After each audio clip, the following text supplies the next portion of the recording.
요즘도 마찬가지인 것 같습니다. 어떤 사람, 한때 하나님 믿었던 사람들이 여러분 교회 밖에 나가보세요. 판을 칩니다. 한국이든 미국이든요, 교회 밖에 나가잖아요. 한때 교회 나왔던 사람, 한때 어떤 청년부에 회장했던 사람, 대학부에서 회장했던 사람 엄청 많습니다. 아버지가 장로님이고 아버지가 목사고 심지어 뭐 기독교 집안이고 엄청 많습니다. 왜 그렇습니까? 요담과 같은 케이스겠죠. 아니, 요담이 아니라 이제 아마샤와 같은 케이스겠죠.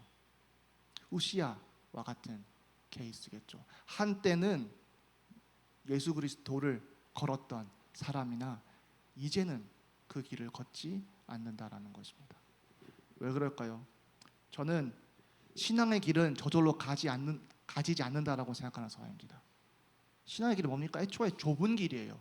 이 좁은 길을 너무나 당연하게 쉽게 저절로 가는 인간은 없습니다. 넓은 길이면 그럴 수 있겠죠. 너무나 편한 길이면 그럴 수 있겠죠. 누가 봐도 인정받고 막 성공하는 길이면 그러면 그렇게 갈 수 있겠죠. 근데 저희가 가는 길은 뭡니까? 아주 좁은 길입니다. 이 좁은 길은요, 불편합니다. 이 좁은 길은요, 고통도 동반합니다. 그러면 이 길은요, 저절로 가지지 않는다라는 거예요. 저희가 의지를 가지고요, 신경 쓰면서 가야 되는 길이라는 겁니다. 여러분, 숙제가 저절로 됩니까? 숙제하기 싫습니다. 그래도 그냥 숙제하는 거예요.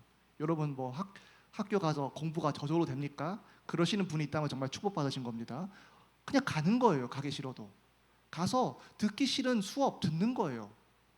그리고 그걸 배우는 거예요. 학습하는 거예요. 그리고 그걸 토대로 과제도 하고 뭐 준비도 하고 공부도 하는 거예요.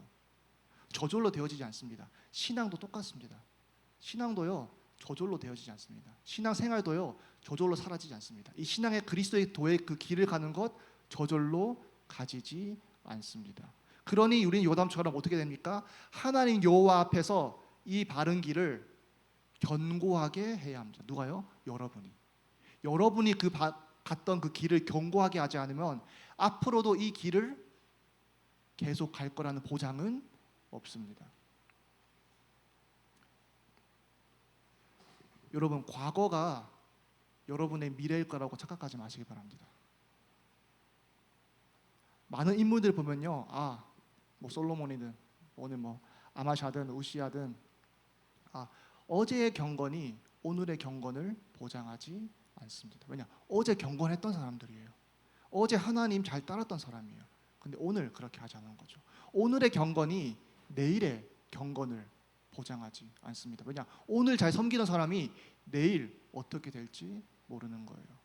그런 요담이 어떻게 했다고요? 여호와 앞에서 바른 길을, 그 길을 견고하게 했다, 확립했다, 아니면 확실하게 했다라고 나와 있습니다.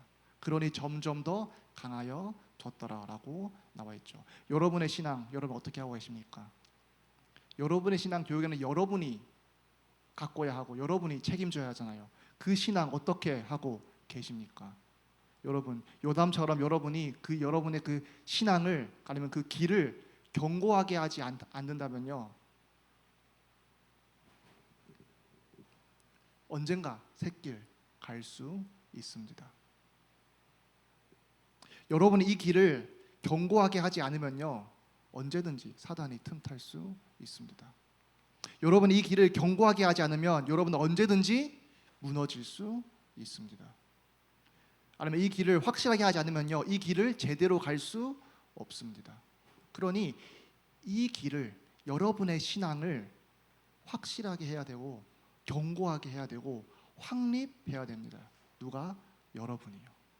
왜냐? 신앙의 길은 저절로 확립되어지고 저절로 확실해지고 저절로 견고해지지 않기 때문에. 집이 저절로 지어지지 않잖아요. 집은요, 지은 만큼 지어지는 거예요. 그리고 마무리를 잘해야 비로소 집 한 채가 온전히 지어지는 것입니다. 어떤 사람은 집 짓다가 그만둔 사람이 있습니다. 어떤 사람은 집을요, 아주 형편없이 짓는 사람이 있습니다. 어떤 사람은 집을 잘 끝까지, 화려하지 않더라도 처음부터 끝까지 잘 지으신 분들이 있습니다. 여러분, 여러분들 결국에는 이 신앙의 집을 하나 짓고 계신 거예요. 뭐 나이에 따라서 어떤 분은 좀 더 많이 지으신 분이 있을 수 있고요. 또 나이에 따라서 이제 막 짓기 시작하는 사람이 있을 수 있겠죠. 근데 본질적으로 뭡니까? 집을 다 짓고 있다는 거예요.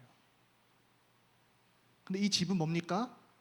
마무리가 되어야 돼요. 마무리가 안 되면 집이 아니에요. 집 다 지었는데 뚜껑 없다 생각해 보세요. 천장이 없어요. 집이 아니죠. 집 다 지었는데 뭐 집이 뭐 물이세요. 겉모습만 있지 안은 내부는 완전 엉망진창이에요. 그러면 온전한 집이 아니죠.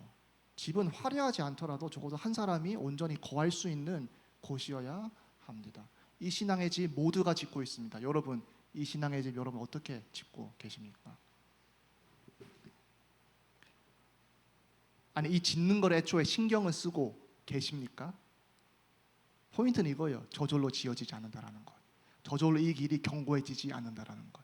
여러분이 이 집을 지어야 하고 요담이 그렇게 했듯이 여러분이 여러분의 신앙을 아니면 그 길을 견고하게 해야 합니다. 그렇지 않으면 집은 지어질 리가 없고 그렇지 않으면 길이 견고해질 리가 없습니다. 제가 이 부분 이 경험을 그래도 말씀드린 적 있는 것 같은데요. 제가 뉴욕에 있을 때 그 바닷가를 자주 놀러 갔습니다. 보통 조성길 목사님이 낚시를 너무 좋아하셔서 바닷가를 자주 갔어요. 그리고 바닷가 가면 이제 낚시할 수 있는 바닷가가 있고요. 이제 그냥 해수욕할 수 있는 바닷가가 있습니다. 그래서 해수욕할 수 있는 바닷가를 갔죠. 그때 놀다가 제가 이제 물 위에 이렇게 떠 있었어요. 물 위에 이렇게 딱 떠 있었고 이제 하늘을 바라봤죠. 그리고 파도는 계속 오죠. 그냥 파도 이렇게 탄 거죠, 이렇게. 저는 제 생각에 여기 이렇게 있다면 한 여기 이 정도 왔다 갔다 할 줄 알았어요.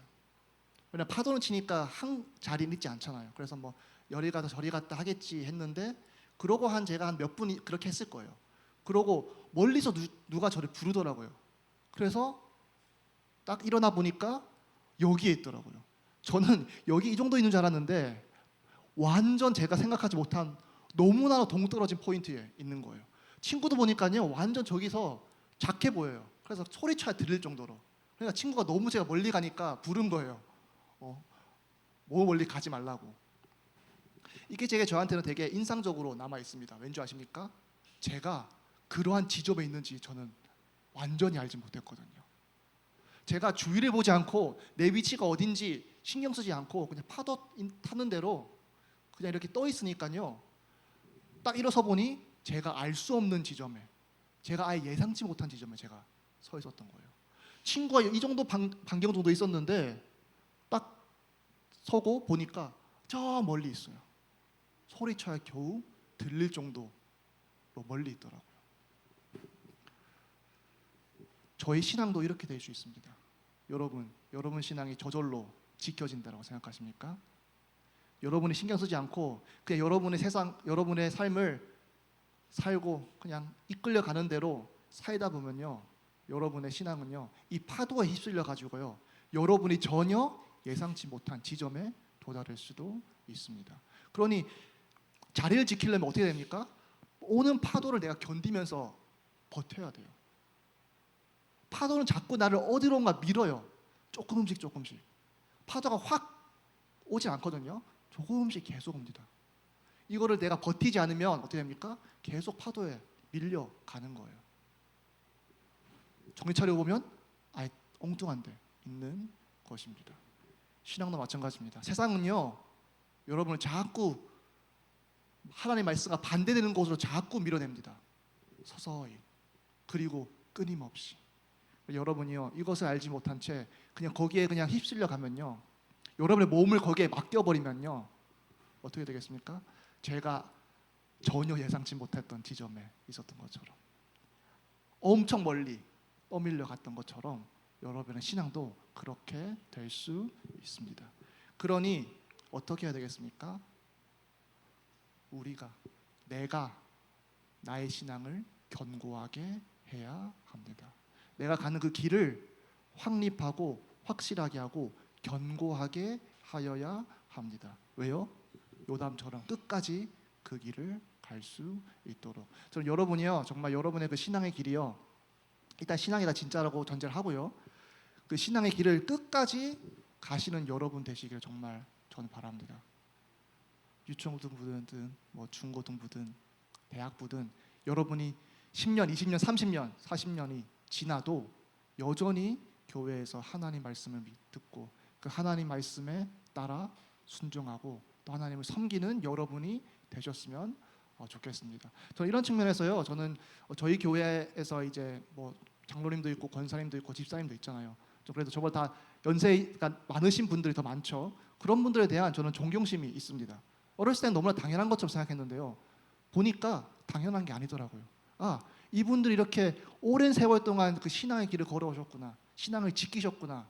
분명히 이분들도 시험 든 적 있었을 거고 이분들도 어려웠던 적 있으셨을 거고 이분들도 분명히 낙심될 때가 있으셨을 텐데 신앙의 슬럼프가 분명히 있으셨을 텐데 그래도 여전히 이 신앙의 길을 가고 계시는구나 라고 생각하니까 이거는 참 존경스러운 부분이다라는 생각이 듭니다. 그러니 저희도요, 저희 교회에 많은 신앙의 선배들이 있잖아요. 또 완벽하진 않겠죠. 하지만 그래도 끝까지 오랜 세월 그 신앙의 길을 가는 그 지점을 본받아서 저희도 끝까지 자식을 낳았을 때도 그 자식이 또 다른 자식을 낳았을 때도 끝까지 하나님을 섬기는 우리 학생부 되었으면 좋겠습니다. 기도드리겠습니다.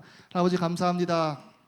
요담처럼 그 길을 여호와 앞에서 경고하게 하여 요담처럼 끝까지 그 길을 가는 저희 되게 하여 주시옵소서. 주 예수 그리스도의 이름으로 기도드렸습니다.